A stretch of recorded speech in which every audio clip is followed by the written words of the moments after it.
Tom Brady was asked about who he believes should be the MVP, Matthew Stafford or Drake Maye, and here is that exchange. Is Matthew Stafford your MVP, or do you want to give it to the fellow Patriot, Drake Maye?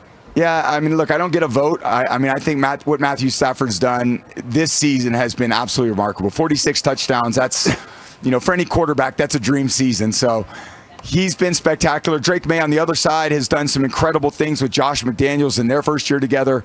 Drake's got a long career ahead. I'm sure he's going to have many opportunities. I would say Matthew Stafford. Wow. First of all, there's not a tiny bone of loyalty in the man's body when it comes to the franchise that he was with for 20 years. Fine, whatever.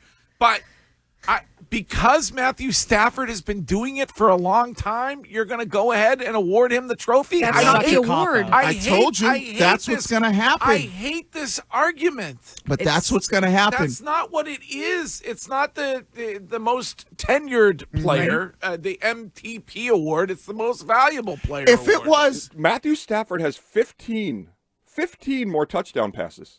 Like, you're acting like if the Patriots quarterback had Matthew Stafford's numbers, you'd all say MVP. But that's not really what everybody's focusing on. Yes, they make a note of it, but they always go back to the fact of how long he's been doing it and the tenured part of it. Like, if you want to focus on this season alone and just bring up those stats and say that's what I'm basing it off of, that's fine. But when you talk to people and they're picking Matthew Stafford, they're never just basing it off of one season. It's very simple.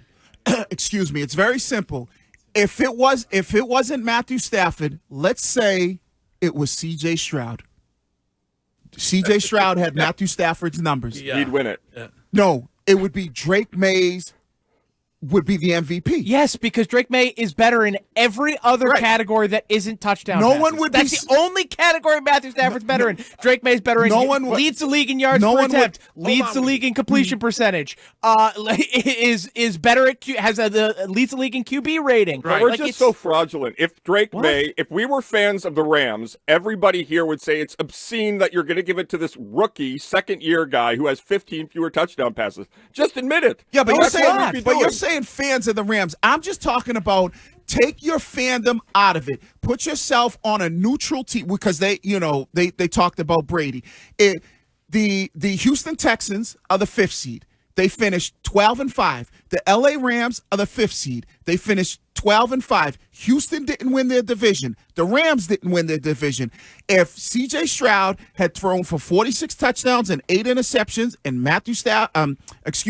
Drake Maye has thrown 31 touchdowns and 8 interceptions, we would be sitting here saying you cannot give it to C.J. Stroud on a guy who didn't even win his division. You would be giving it to Drake Maye. I told you, it is going to be Matthew Stafford, him pulling at the heartstrings of the voters. It's a Lifetime Achievement Award. Bingo. Like they do at the Oscars when you never won an Oscar. Right. It's when Denzel lost to Sean Connery. Yeah, it's just ridiculous. Yeah, it's like it's just people want to ignore the rushing stats too. Like he added like another 450 yards rushing and 4 touchdowns. Like it's not like Stafford didn't pick up a single first down rushing this year. Drake Maye, I think, picked up 30. It's the Lifetime Achievement Award, Greg, and I've been saying this to you guys. Okay, how big is the gap, do you think, between Drake May's season and Matthew Stafford's season? It's close, but like it's not like Drake Maye has had a better season.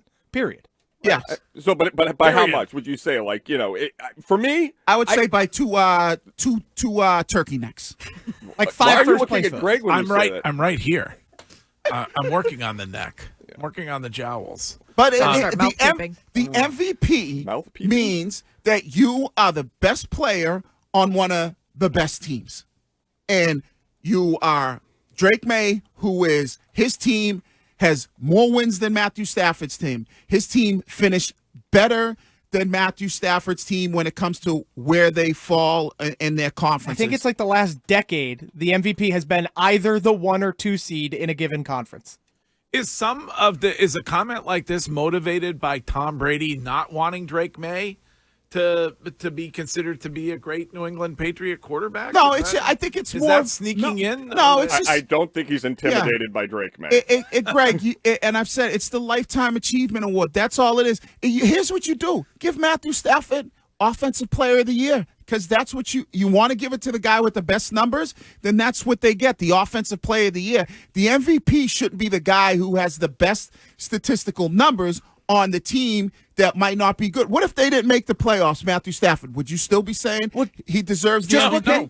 Just look at it a couple years ago. I think it was 2023, the last time Lamar Jackson won the MVP. He dominated Dak Prescott. He was almost unanimous, 49 first-place votes for the MVP. He had 10 less total touchdowns, less total yards than Dak Prescott, but because Lamar Jackson finished 13-4 and Dak Prescott finished 12-5, who also won his division, by the way, Lamar Jackson won the MVP.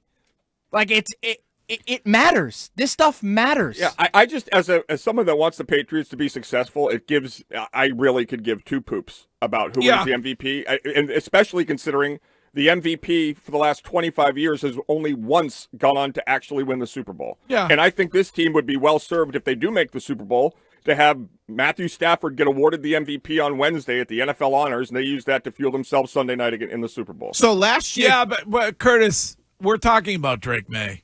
The greatest thing to happen to New England, the entire region, since the first Dunkin' Donuts opened up in Quincy in 1950. Like, Drake Maye is the single greatest thing to happen to all of us. Tell him, Greg. I hope we are appreciating it. Right. And there's no guarantee. It's kind of a shot at his wife with the baking going to Dunkin' Donuts, if we're being honest. But and there's no guarantee.